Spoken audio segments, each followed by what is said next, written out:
Welcome to First Unitarian Society of Minneapolis, the birthplace of congregational humanism. We carry on that tradition of free thought today, dedicated to promoting a free search for truth, meaning, and justice. Our web address is firstunitarian.org. Thank you for joining us.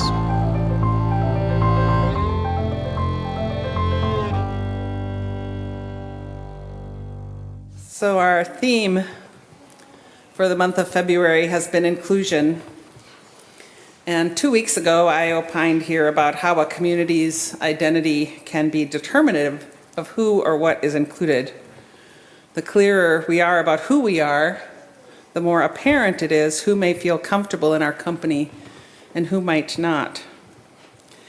Now, I expect some of you will remember this old Sesame Street song. We'll see if it comes up on the screen here. One of these things is not like the others. One of these things doesn't belong. Can you tell which thing is not like the other by the time I finish this song?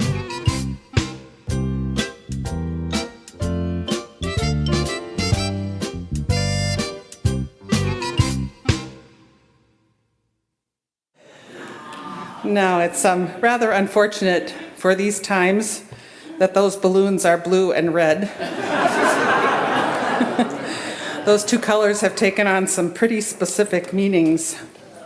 So maybe see if you can change that visual in your head, in your mind's eye. Maybe see 3 green balloons and 1 orange balloon. I think that'll make it a little easier to use those colors to illustrate my points. Let's just say that FUS is green. And although there are many different shaped balloons here, some are inflated more than others, some may be bouncier than others and have longer strings, some might be slightly different shades of green, but basically FUS is green. This is your communal identity. You like it, you embrace it, you want to propagate it, creating more and more green balloons in the world. It's a beautiful thing. But sometimes an orange balloon shows up. Oh my God! You green balloons take notice, and I'm sure the orange one is very aware that they're not green. We can come up with all kinds of scenarios for what happens. Some greens may blush a little orange to make the orange one feel more comfortable. Some may inflate themselves to crowd out the orange balloon, or worse, pop its bubble. Some may love what it feels like to experience that breath of orange air. Now, the orange one may wear a mask to fit in, all the while feeling they can't show their orangeness, or blow themselves larger and larger to make their presence known, or conversely, deflate and slink out the door. Mixing green and orange, for those of you who are who are artists, mixing green and orange doesn't usually result in a pleasing color. You get the point, I think. How do we include difference in a community with an established personality and a culture? And do we even want to? You know, pluralism is the essence of inclusion. That is, to recognize and embrace differing beliefs and worldviews and cultures. Pluralism is what is expressed in the Coexist banner. You know the one. It's out there in many different versions. I especially like the top one shown here from Syracuse Cultural Workers because it explicitly includes Unitarian Universalism. And while it's possible, I suppose, maybe that a group could have a pluralist identity, it's likely very difficult. There's even a story in our history of an experimental Universalist congregation, the Charles Street Meeting House in Boston. It was envisioned by Reverend Kenneth Patton, envisioned to be a place for one religion, for one world, and its sanctuary was decorated with brass symbols from all the world's religions. But that congregation only existed for about a dozen years, from 1949 to 1961. So we can say that Unitarian Universalism values pluralism, but ultimately we do hold a UU or humanist identity as primary. I mean, if all the green balloons say that pluralism is central, then could that identity coexist with a balloon that holds that there's only one true belief? I'm going to use a very specific FUS example here, but really only if you'll agree to hold it at arm's length as a case study to explore, okay?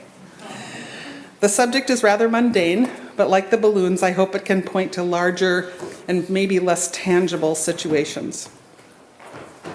Imagine that you green balloons have an identity that includes an assembly with particular elements. Good music, great music, an inspiring talk, and announcements that matter, and that neatly fit into a 60-minute package. You know, it's custom, it's convenient. And this timing has been crafted into a particular schedule that includes a mini meal, which involves careful scheduling and planning by those who carefully and lovingly prepare it for you, and also other programming that might come after that mini meal, all while making it possible for each of you to know how to plan your Sunday and how much time you'll spend or limit at FUS. This all makes complete sense, especially if you're a green balloon. But then enter a new minister, an orange balloon. And as ministry unfolds here at FUS, you may well call a yellow or a purple or a fuchsia balloon. I mean, who knows? Of course, in this particular case study, I'm the orange balloon.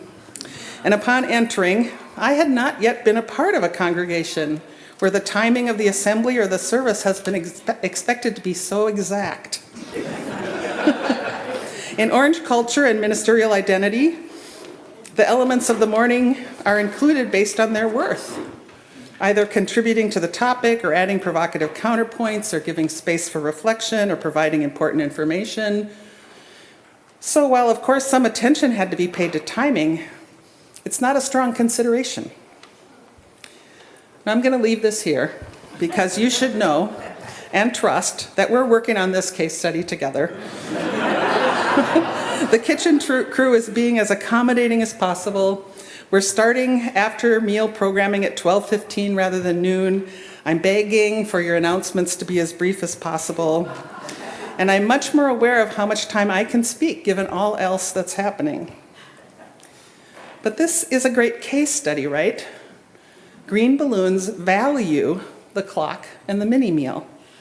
And this particular orange balloon values crafting a quality assembly for the one time each week that your attention is here on this community and its meaning in your life. We have differing values, if you will. And because of my agreed upon role here, I just can't be the balloon who deflates and slinks out the door. So we kind of have to work it out. And together, including each of you, I know we will, we're getting there, just like Reddy and Lefty.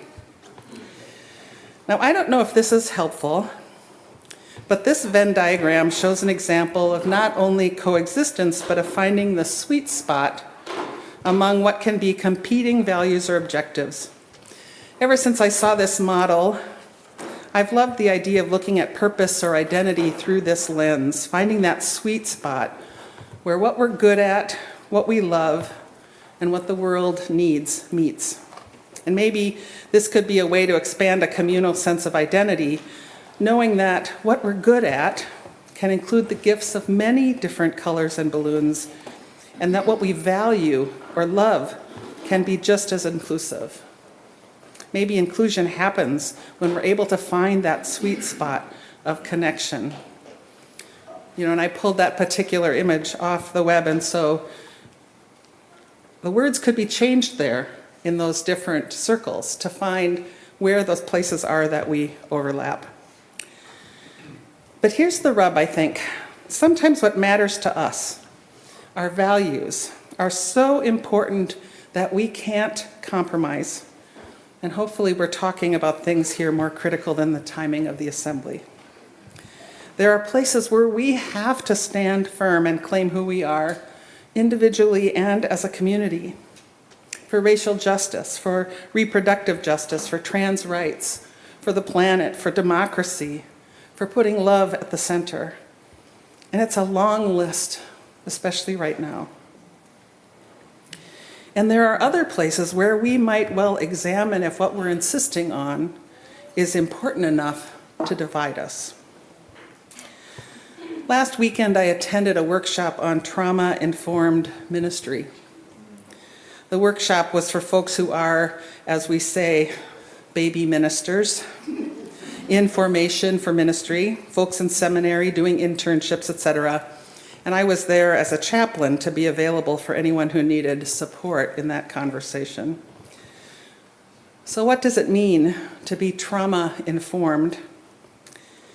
It means acknowledging that many, if not all of us, have experienced trauma that has created these hot and tender spots in us. And then using that information to minister to one another with care and awareness of how that trauma can be reactivated and do more harm. And it's a real thing. And it likely doesn't surprise you that this is common in UU settings. Many folks, some of you, are here looking for an antidote, a balm, something to help heal spiritual abuse that you've suffered in other settings. Anyway, in this workshop, in a small group, I shared my experience of witnessing religious trauma as a kind of protection of an identity. And that comment touched a sore spot in one of the attendees. And as the young, the new, often have wise perspectives on things, they carefully explained how closely held an association with religious community can be, how close to the bone it is, because, in part, because of those past experiences, which means that it really hurts when that identity is questioned. It feels like betrayal or being violated or excluded or unseen, and we need to attend to that. We're hurt. We respond with lament. As minister and religious educator Martha Durkee Newman says, our heartbreak points to the presence of a value deeply held, a value that has been violated. We lament because we love. We lament, we react, we hurt when a value we love is violated. And so, though not entirely like an identity being based in a 60-minute assembly, we can lament and protest when a congregational identity grounded in being unlike another is questioned or violated. So I pose to you, and I leave this with you in the interest of making this morning's assembly as timely as possible. How or how much can we be inclusive of difference? I want to believe that the answer is not that we can't be inclusive. I also believe that a community needs to be clear about its identity and what it stands for. How much can green warm up to orange in the interest of finding sweet spots of simpatico and common purpose? I suspect the answer to this is in knowing what is important to hold on and what's important to hold on to, and what it is that we can let go of. Because in the words spoken earlier, despite all that is different, there's one thing that is certainly the same.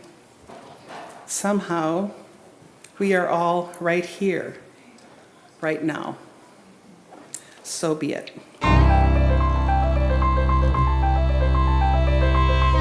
Thanks for listening. You can find much more about humanism and what's happening at First Unitarian Society of Minneapolis by visiting our website at firstunitarian.org.